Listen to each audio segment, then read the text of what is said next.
welcome back to A Work in Progress with your lovely host, Lena Shipwata. I'm really, really excited. First of all, we are matching.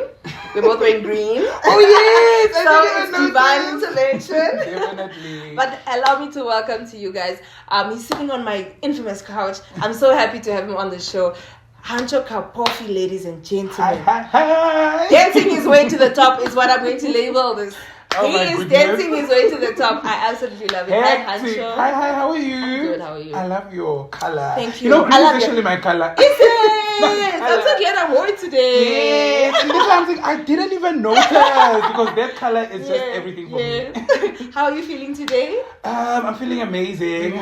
Tired, of course, expected because it's year end, Yeah, but we're pushing the final projects for the year. Okay. Yeah. I'm excited for you. Now, when I say dancing is way to the top there, it's because every event, social media, everywhere, Huncho is dancing and I absolutely love it. How has this your TikTok career, your dancing, everything, how has it been? How did you start? Have you always been a dancer? Well, interestingly enough, I've always been a dancer. I mean, if you grew up in a bamboo house and I could try that child that is always at the wedding, Junior Lu dancing. They used to give you $1 to dance. That was me. I mean, at my aunt's wedding, they played, it was the time of the World Cup in SA. What is it? Waka Waka. So it was just me on the dance floor with that song. But I think dancing has been a part of me almost my whole life. I became such a good dancer because of Tate Buti. I always tell people this story. Shout out Tate Buti. Yeah, so if you see Tate Buti taking off his t-shirt in front of the screen, that was me each and every time. So I think it was through him that I really just loved dancing. But I think it was more just a thing for myself. If I find myself in any sort of mental crisis, if I just need to calm down, really, I just dance. And it always helped. It really always helped me. And at some point, I think people were dancing on social media. It became so popular. But I was still far away from that thing because I was like, the things people dance on social media and when I dance, I was like, hey, we are very far apart from each other. So at some point I danced on social media. People received it well and I was like, okay, this is nice. And, I do it here and there. I don't do it as much now. Anymore, but I really enjoy it very much. Now, I fast-tracked a little bit too much into the future already. Tell me who is Huncho Kapofi. How did you grow up? Where did you grow up? What was your family like? Okay, so I like to call myself, like, similar to Lebo Lion. My name is Huncho Kapofi, your friend in marketing, brand building, and all things entertainment. All right, so Junior Kapofi, I'm known as Junior Kapofi. That's the name I grew up as, Junior Tunyameno Kapofi.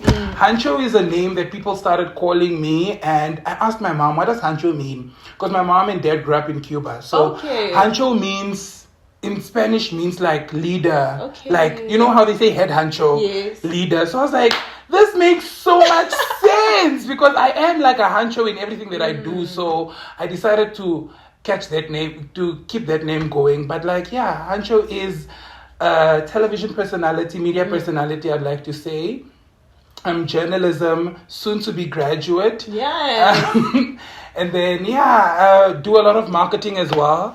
I don't even, so many times when people ask me about myself, I don't even know where to touch. So hard, I just know that there's a lot that I'm doing, but marketing, television, sometimes content creation. Okay. Now, it's true what you're saying about your name and it having meaning.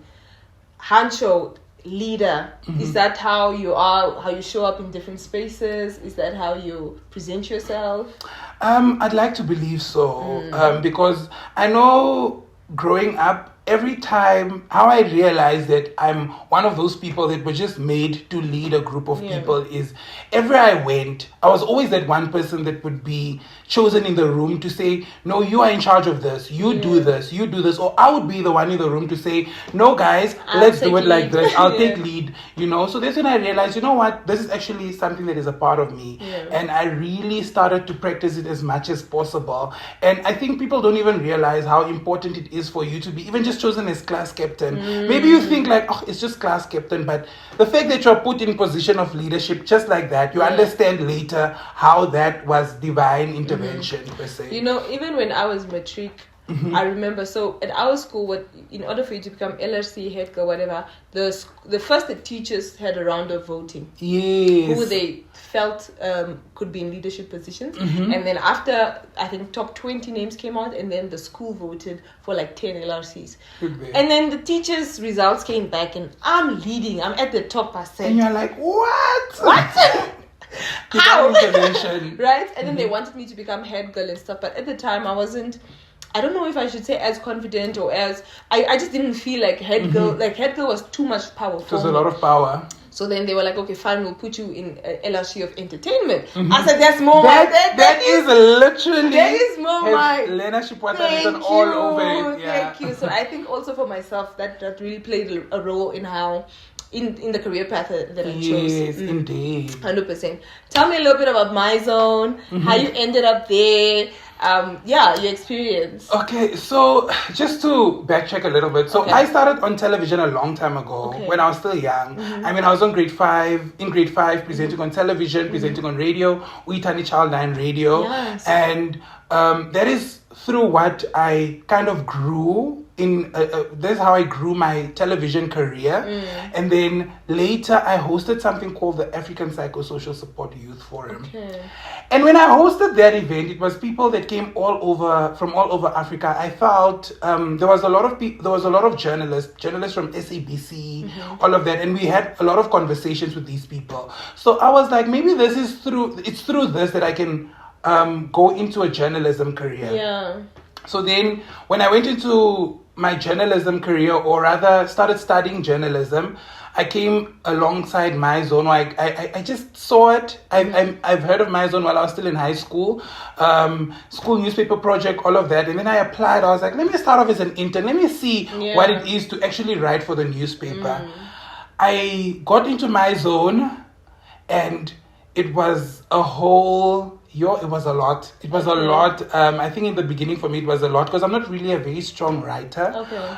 It was not one of my best skills. Of course, it's one of my most amazing skills right now. But in the past, it was not one of my best skills. So working for MyZone was one of those brands that really exposed me to the journalism fraternity. From working with the editors, working with big journalists in the game, and just understanding how it is to write a story from top to bottom, how important it is to have a balanced sources, all of those different things I learned through MyZone, and it's through MyZone that I got to grow my marketing career as well.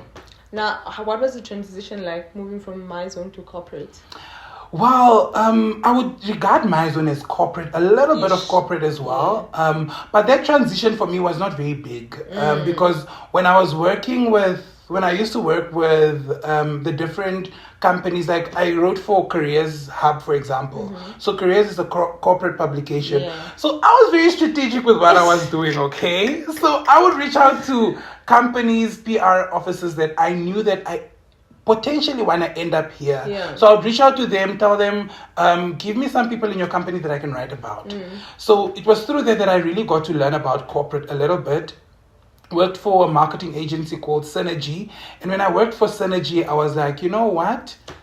From here, Skadal, I'm jumping. Because I think journalism was just getting a little bit... I don't want to say boring. It's not one of those careers that you can have like for your full time employed. I think you need to jump a little bit before you can, So I think it the transition was not really crazy. It was something that was quite easy because I think it's the same thing. Rather, there was a lot that I learned from MyZone, which I took with me to corporate. Okay, let's talk a little bit about your social media journey. Huncho Kapofi on social media, guys.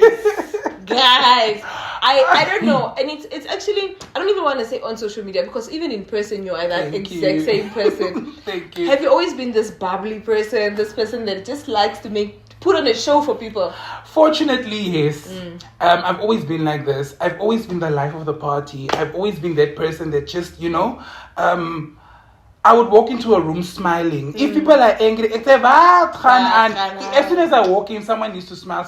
We need to be happy, you know. Yeah. And sometimes it rubs people the wrong way, but I just feel like, guys, there's not enough time for us to be angry and think about everything else that is going on. I think there are those times where we just need to be our true selves and have fun. So I think I've always been this person. From high school, everybody will tell you, you know, actually, psychologists usually say that people that show up like that, it's usually because when they were much younger, probably didn't receive either that same feedback or that appreciation to be themselves. True. It can be true, but I think for me, I come from a home that is a very loving home. Okay. My parents are those parents that, yes, I am very annoying. I'm a little bit of a middle child. You know, when you're a middle child, you are that one that is always looking for attention, because unfortunately, I'm competing with my elder brother, my mother and father's first child, and he's a boy. And then I'm competing with my younger sisters who are twins, and they are the last born. Yeah. So then there's me, you understand? So, and I feel like I never had to compete with them in general, but I was just, I don't know, I think it's just middle child syndrome. I was just always the one that is kind of looking for attention, and being the one child that was on television, on radio, and doing everything outside was what made me stand out. Yeah, you spoke about radio. Let's talk about your radio journey. You said you were on Uitani Childline Radio. Uitani Childline Radio. How old were you? I was young. I officially ended at the age of 18, but we started really early. I actually started as a listener of the program. Okay. So when you listen to first you start off as on Listeners Club, you listen to the show, then you need to give critique. Okay, like, no, this change. Yeah. But then I was like, no, but I also want to be on I also want to be on the mic, you know. So then I officially started presenting. The best thing that ever happened in my life was Uitani Childline Radio, because they are the ones that opened all the doors. It was through Uitani Childline Radio that I got to work with NBC. It was through Uitani Childline Radio that I worked with UNICEF. People like Mrs. Rachel Odede, the UNICEF country representative, knows me by name until today. She even invited me to her farewell when she was going back to Kenya. And it's stuff like that through Uitani, they really groomed me to know, like, you know what, this is the career that I want to take. And they got to really teach me a lot about social issues. And it's also through Uitani Childline Radio that I became a counselor. I'm actually a counselor by profession. So I was a peer counselor. I would counsel people that are my age, sometimes even older. So everything is through Uitani Childline Radio. I can actually relate a little bit in a sense, because when I was in, I think probably grade 9 or grade 10, I would always read, especially the Friday edition, the Weekender and stuff like that. There would always be a section where you could write stories, whether it's fact or fiction, whatever it may be. Like you had an opportunity to write in. So then I was like, let me try out. I don't think I'm the best writer. I don't think, and I didn't know that your stories also get edited on that end. I didn't know there was such thing as an editor. But then, so I started sending through stories, and from the very first story I wrote, like, they were published. They were published. Like, I think the other day I was cleaning out, and then I remember I saw like, I think 5 or 6 articles, probably even more. And then I remember vividly thinking to myself, I really like the way my name is in this newspaper. Like, but I want an article written about me now. Okay, because one of the stories I had written was actually about my actual life. But obviously there was a protagonist in there. But then I wanted a story about myself. About yourself. So I started working, and I started doing things around the media industry and stuff. And then I started having articles about myself. Yes, that's very important. I think that's when you flip the switch and you're like, you know what? I've been doing a lot of listening. Now I want to be presenting. I've been doing a lot of writing. Now I want to be written about. Very important as well. If somebody was to ask you, like right now, what are the top 5 qualities of Huncho Kapofi, what would they be? Top 5 qualities. I'm very confident. Number 1. I can never leave that one out. I'm very confident, you know. That's one thing I can say about myself. Number 2, I think I'm someone that likes to face stuff head on. If there's a situation, if there's something happening, most of the times, and this is how I do it, most of my friends don't like it, but I first face it head on myself. Okay. In terms of if this situation is happening, if I'm having this quarrel with my friend, before I come to you, because I'm one of those people when I'm not okay, if I need to first, okay, so I need to out. Okay. I will have to shut you out so I can think about it a little bit and then come back to you. Because if I come to you immediately, I'm pretty sure by the time we are done, I'm not going to be friends here. That's two. I think the third one is I'm very hardworking. Okay. You would catch me working any time of the year. Okay. Not only that, but I pride myself in each and everything that I do. Every project that I work on, anything that has my name on it, trust me, I am a perfectionist is a little bit how to say a phrase I could use in this instance, because I'm very, I want things a certain way, and that's why I worked extra hard to ensure that it's that way. Okay, those were three. I don't know what other two to add. Bubbly, most probably very bubbly, like everybody knows. And I'm just a very caring, loving person. Yes. No, 100%. Yes, I don't know what else to add after that. No, I love it for you. We're actually in a time where Miss Namibia is competing for Miss Universe. We've seen the mean comments, we've seen the backlash, we've seen so much hate being steered towards her. It's very upsetting for me, especially because number one, she's a woman, she's a model, she's somebody that is representing a country as a whole. Definitely. And to have people not sort of support her is quite heartbreaking for me. What are your opinions on what is currently happening with it? I'm going to start off by saying, as an individual that faces constant social media criticism, any of you can go onto my TikTok and read my comment section. People say the most horrendous things. But one thing I always tell people is, my principal always used to tell me this: tall trees catch the most wind. Meaning, when you are the palm tree amongst the bushes, everybody's going to see the palm tree, and everybody will have to say something about the palm tree. But the next thing you need to do as an individual is, how do I ensure that I block out all of this without feeling something? Because at the end of the day, we are all human. I am going to feel a certain type of way about what people are saying about me, but I need to keep myself in check always. Yeah.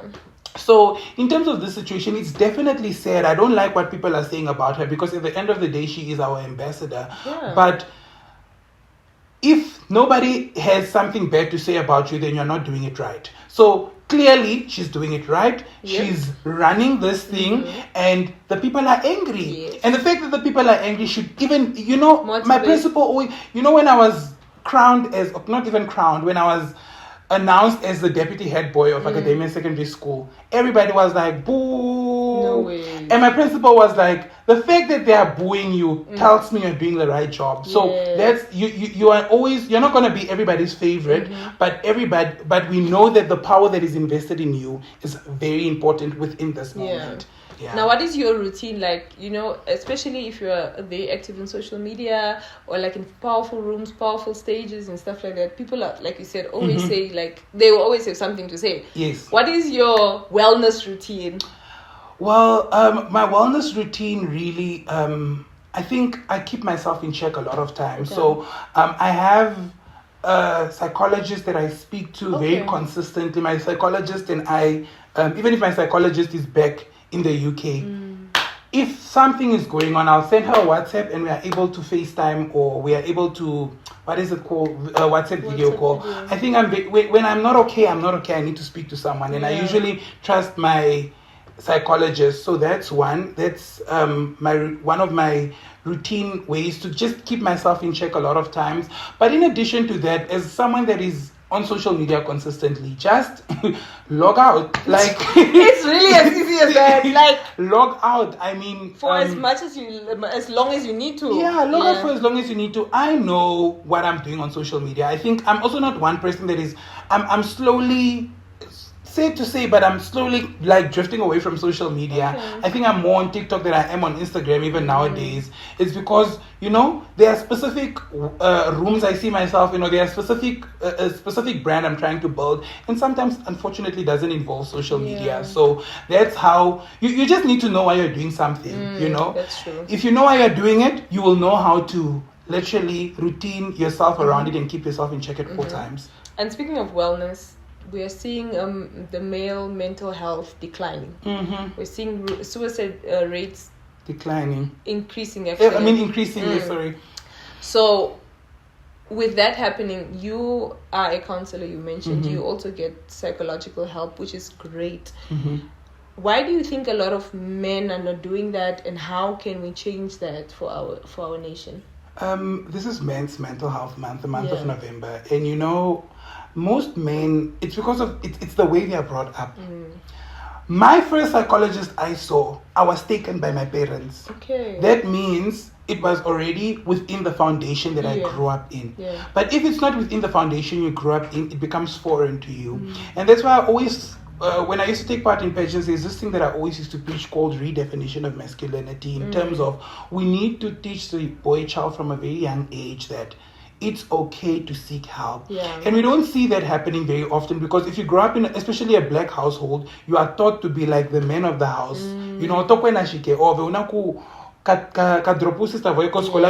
one you always need to be okay. So immediately when you're not okay, you can't express yourself because it's foreign to you. It's nothing new. So I always say, teach the child while they are young. So it always starts with, you need to, it's something that you kind of need to instill into individuals. Because it's very difficult to tell a 21-year-old to go see a psychologist when they've never seen a psychologist throughout their whole life. But it's still something you can tell them. So I think it's also just having those people that can constantly remind you as men. And I think also as a nation, just to shy away from, just saying certain things on social media that would also discourage men to, obviously I can't get the whole social media to not say it, but sometimes we need to really just shy away from saying such things on social media, because it can really, it can do a lot. I wanted to talk about something, but I feel like it would bring a lot of drama to this podcast. Let's talk about it. I don't know if I want to do this. Okay, I'm going to do it. Yeah. For example, the Purple campaign, something that is very good. Absolutely love this campaign, I love that it's bringing awareness to gender-based violence, femicide, ABCZ. Now, we have Women's Month. We have 16 Days of Activism that is starting on the 20th or the 21st of November. But we waited the whole year. The one time that men are supposed to be discussing mental health, we're discussing GBV, femicide, something that happens each and every day. Totally acknowledge it. But I think now the messages that are supposed to be coming about men's mental health are totally watered down by this conversation, because this is a very big conversation and it's supposed to be had.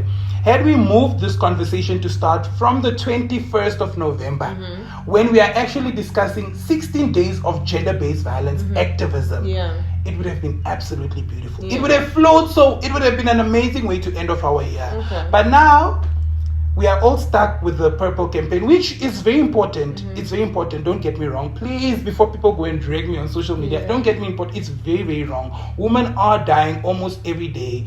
Just the other week, we heard about it as well. But I think we also need to take into action everything else that is happening. 100%. I agree with you. I also just want to, from maybe the activists and the women side of things, maybe not touch on it too much, but I think that one of the biggest things is that we don't have enough male activists either. We don't have men standing up for other men. We don't have men grooming other men. We don't have men coming out and saying, guys, let's also, yes, true. It's the same way men always say, men are this way because they're brought up by single mothers. But the only reason they are single mothers is because they're deadbeat fathers. If fathers were not deadbeat, we're not saying they should be together. We are saying they should help raise their child. They should help groom their child together. But like that's a whole conversation. That's a very different conversation. We can talk about it one last. Yes, you're definitely coming back. I hope you answer our call when we call. I will pick up. Before I let you go, how would you like to be remembered?